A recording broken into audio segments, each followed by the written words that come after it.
Hi folks, I'm Shamus from Outdoors Inspiration. This is Petra, my German Shepherd, and welcome to Dartmoor. This is a bit more like it.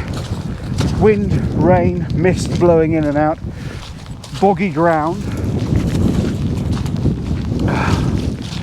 boots and waterproofs.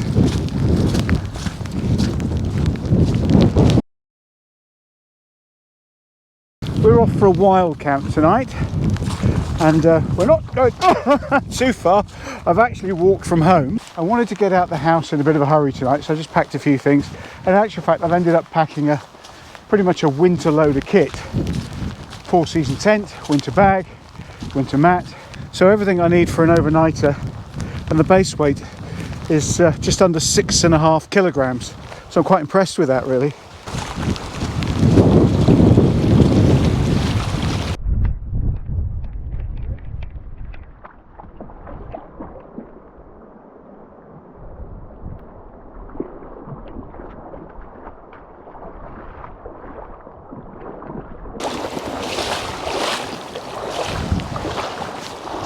Come here, you. Come on.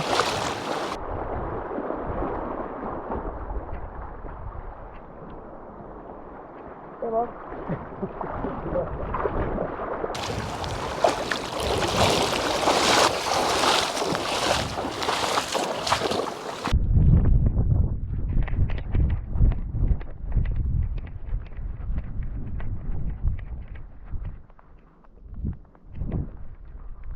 I've actually walked out my front door tonight, out onto the moors.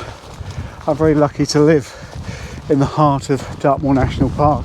And I started to get the camera out and start filming, but the heavens opened up and I got a bit of a soaking. So we're just on the hoof now, but we're nearly at where we're going to camp. And I brought the Hilleberg Akto with me because I just want to reassess its weather capability. I know it can take it, that's for sure. But livability for me and a German Shepherd, when we're both sopping wet, can be quite challenging in that tent at times. Let's see.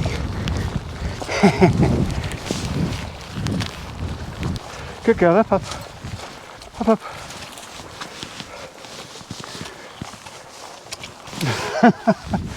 Going up. Panniers, Petra, good girl. Petra, up, up. Good girl.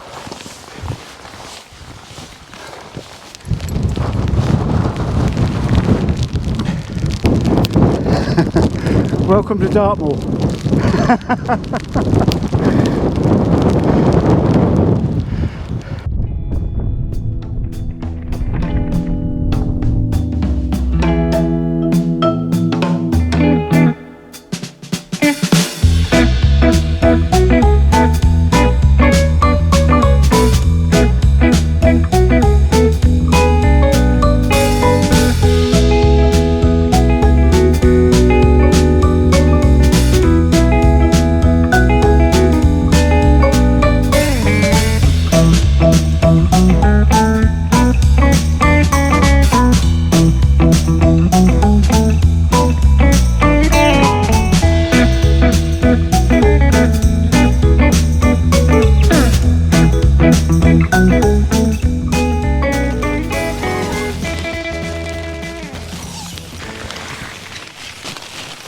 Bit wet out there.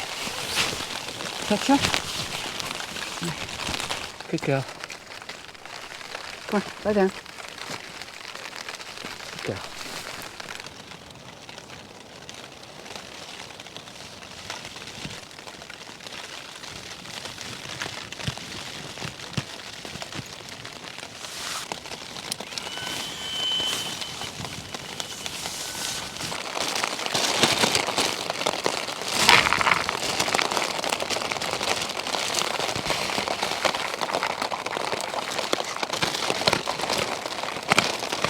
Good girl.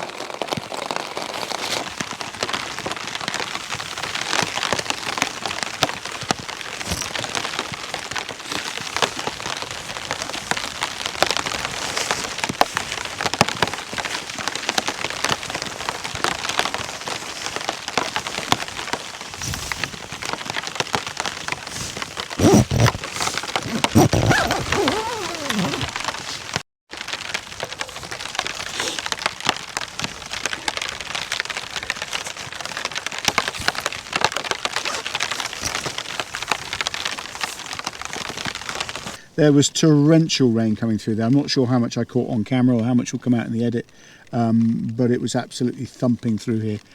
So the tent had to get up in a bit of a hurry. Petra, you'll be glad to know, is safely inside the tent. The first priority was to get her insulated from the ground. So Petra's been fed. I haven't been fed yet. Now the first priority was to separate out the wet from the dry, so sort out my bedding, get the wet clothing off, separate it out and get organised. And organising and managing this in a tight space like an Akto takes a bit of doing, but it's fine. It's been torrential rain. There is going to be absolutely horrendous condensation inside this tent come the morning. Not the fault of the tent, you know, we're close to, if not actually at 100% humidity here because we're in the cloud. Piddling with rain, the ground's wet, the floor's wet, the dog's wet, I'm wet, I'm going to be cooking in here. You know, it's just too much. You can't pump that amount of moisture back out of it. But all the flaps will be wide open and swinging in the breeze tonight, if you'll pardon the expression. And we'll try and pump out as much moisture as we can. But I fully expect to have a very wet and soggy tent in the morning. I think one of the causes of my frustration tonight was actually this little beastie, Petzl Not to Light. Effectively, you put your head torch inside this and it makes a lovely little lantern. But when you're fussicking about in half light or darkness, you need a bit of directed light from your head torch, not a general light from a lantern. So I was looking for things and couldn't find them and having to pick the lantern up and move it about and getting a little bit frustrated. I quite like it. I do like it. It gives off a beautiful light once you're settled in, but you need that directed light. It's not very expensive. It's about 10, 11, 12 quid, something like that. And you put your head torch inside it. But once your head torch is inside that, you haven't got a head torch, have you? You've got a lantern. Right, that's that on.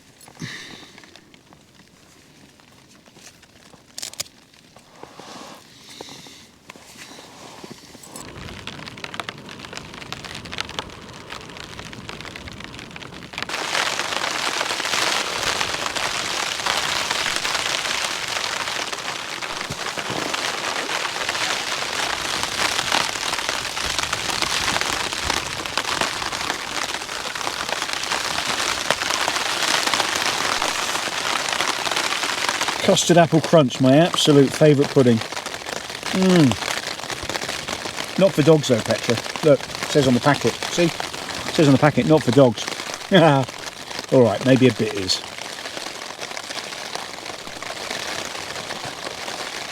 So I mentioned earlier that I've got the base weight down tonight to less than 6.5 kilograms. And just to be clear about what's in that, I've got the Hilleberg Akto 4-season tent. I've got a winter mat, a Neo Air Xtherm, Thermarest Neo Air Xtherm, and a Rab down bag rated to about -7, I think it is, comfort. I've got a full change of clothing. Food for one day isn't included in that weight, and obviously water isn't as well. I've got a small canister top stove and a 900ml titanium mug to cook on.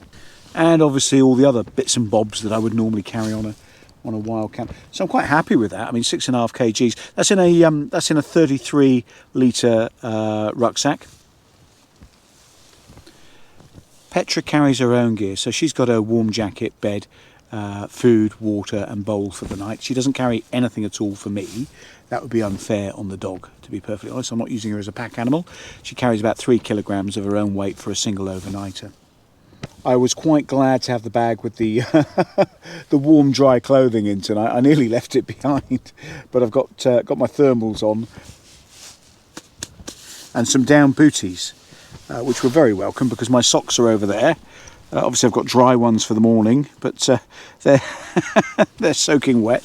But probably the best place to dry stuff out is within the tent. So I'm wearing the hat. It's not because I'm cold.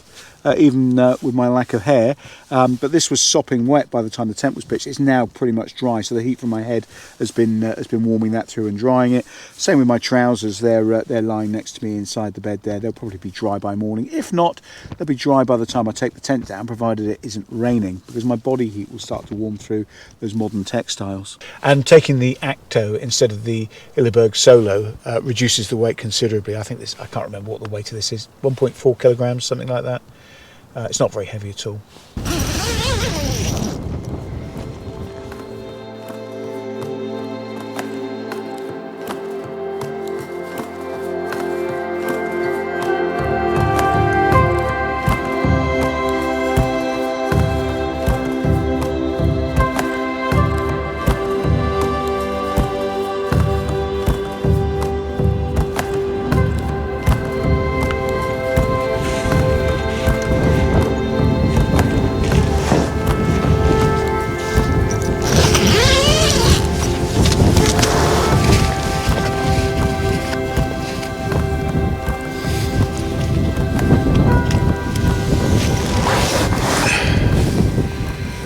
Well, that's a bit better, Petra. Quite a rough night last night, wasn't it? Right, bit of breakfast and we'll be off, eh? Good girl.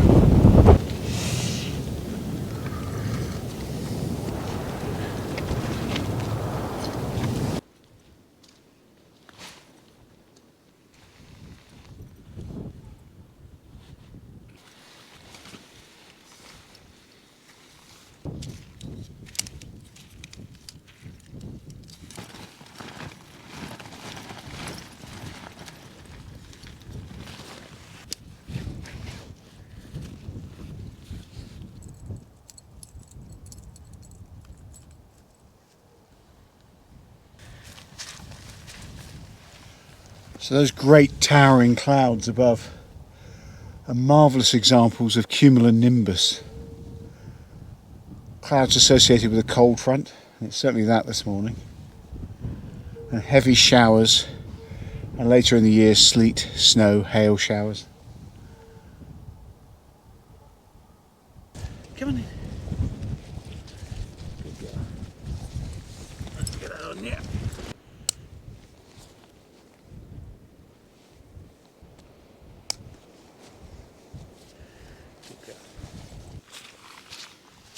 Alright then, Petra. Good girl.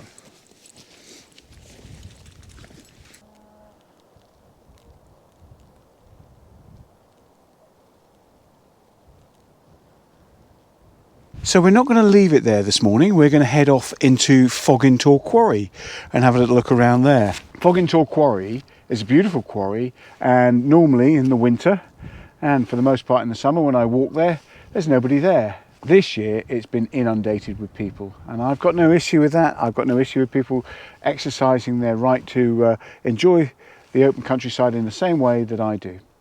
But this particular site is getting quite well used at the moment, so I would suggest that it's well worth avoiding for the minute. We don't want to see it being on the next banned list for wild camping sites on Dartmoor. I'm not saying that in a selfish manner because I want it to myself or anybody else. I don't camp there. But I know that it has caused some concern in some quarters because of the level of use in there. And to be quite honest, I'm not sure I would want a wild camp in there with all those other people.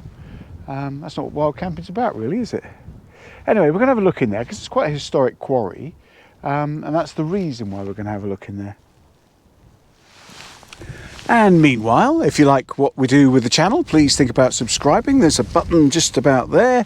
Give us a thumbs up if you like the video. Have a look at some of our other videos, and I'd be really flattered if you wanted to follow our channel. So we'll be off. We'll have a little look in Foggintor. We'll see you back there in a moment, and we'll see what the day brings. Good girl, come on then. Onwards and upwards.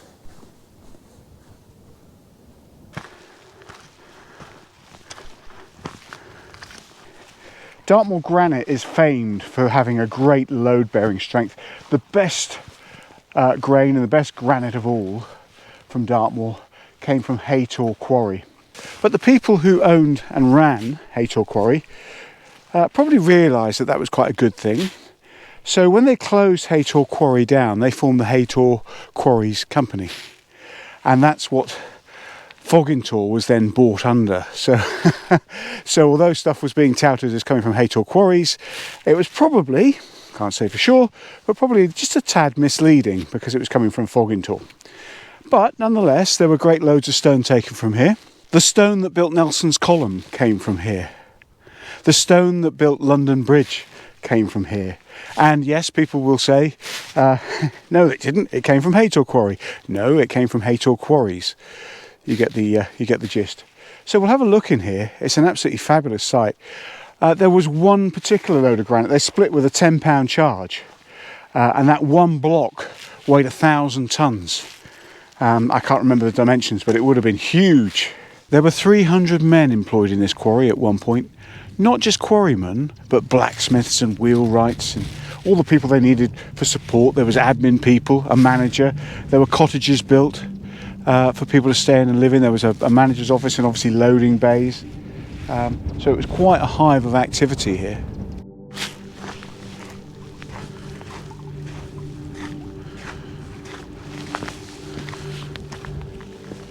Well, somebody had an uncomfortable walk home by the looks of things.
I do like this quarry.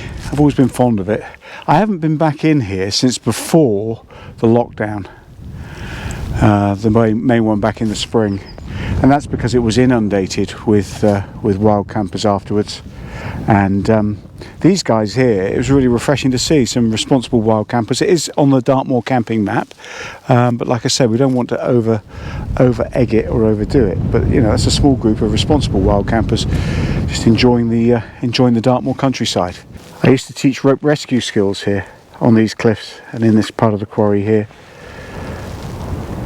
That was with the permission of Maristow Estates. They own this particular piece of land.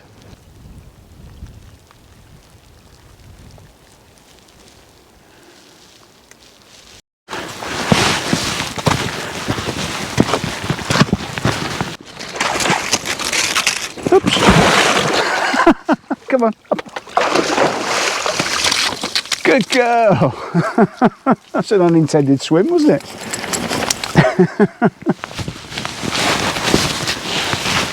Well, if you've stayed with us this far in the video, I'm really grateful to you. Thank you ever so much for watching, and we'll see you on the next one. Don't forget Thursday nights for our Outdoors Inspiration Outdoor Essentials and regular wild camps thereafter. It's been lovely spending a night in the rain and then coming back through Foggintor. Anyway, we're going to head off home. We only just live over the way, so it's not far to go at all. Come on then, Petra. Onwards and upwards.